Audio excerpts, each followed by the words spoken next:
Welcome. So this is where you grew up? Yeah, in this house, on this block. And what was the neighborhood like when you were growing up? It was a great neighborhood. It was a neighborhood of families, and obviously some single parents, but it was a close-knit, neighborhood. And, you grew up playing stickball in the streets and stoop ball and a bunch of other things and in the parks in the neighborhood. It was a great neighborhood. And you mentioned during the press conference just earlier, you mentioned some of the issues that are important to your campaign, education being one of them.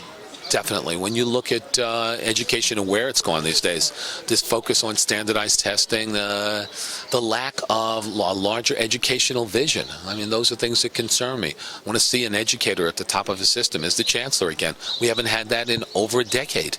And we've had business people as the chancellor, but not an educator. I think we need that educator at the top of the system again. I think a different period of collaboration, because what you're seeing, the mayor always seems to be at odds with the people who work for him in the education system, at odds with the principals, at odds with the teachers. We need to have a different tone that's being set. So I think there are a number of changes that need to be made. Yes, I think education is a huge priority. On that tone, Mr. Thompson, as far as the relationship between public schools and charter schools, what would that dynamic look like under a Thompson administration? Well, I think one that's a little more even. I think right now it is always charters or public schools, and I just think that's that fight is an unnecessary one. I mean, the one thing is there seems to be a lot of focus on charter schools.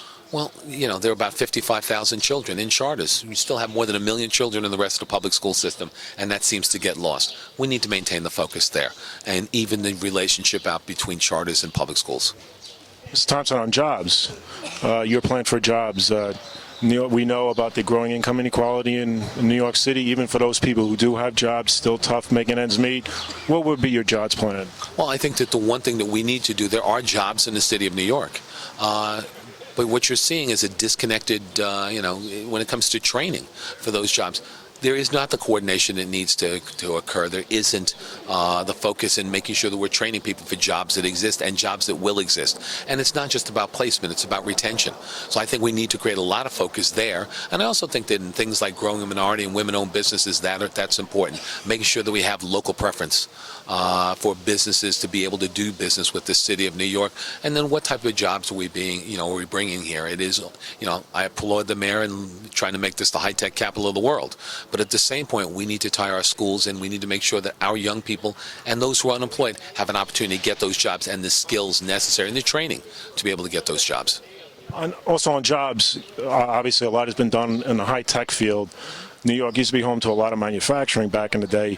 Is there a place for manufacturing again here in New York? I think that there is. I think that, where we're going to see manufacturing, hopefully, we need to become a more, efficient city, a greener city, and a more, environmentally friendly city. As we look to retrofit buildings across New York, I think that's an opportunity to grow manufacturing jobs. Right now, we import those materials. As we look to retrofit, it's a great opportunity to be able to grow manufacturing again in the city of New York in that area.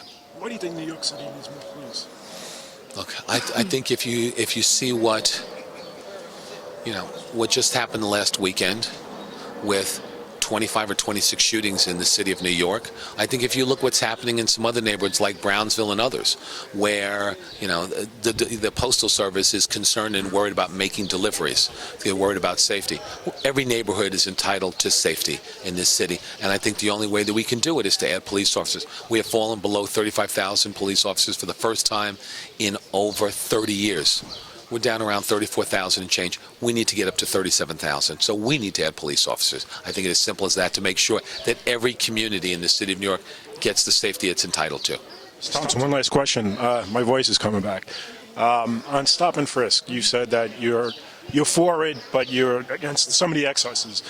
Your idea about reforming it, would it mean a drop in stop and frisk? I mean, what would that reform look like under your administration? It would involve and continue to make sure that officers have the training that they need to know when to use stop and frisk and when not to.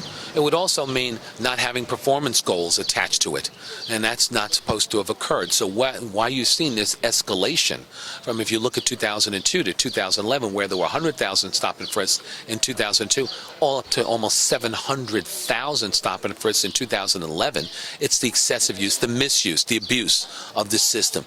That's what needs to change. And that message needs to come from the mayor, and it needs to come from the next police commissioner. So I firmly believe it can be, if it used correctly, a useful policing tool, but it has been misused and abused by this administration. Thanks for your time.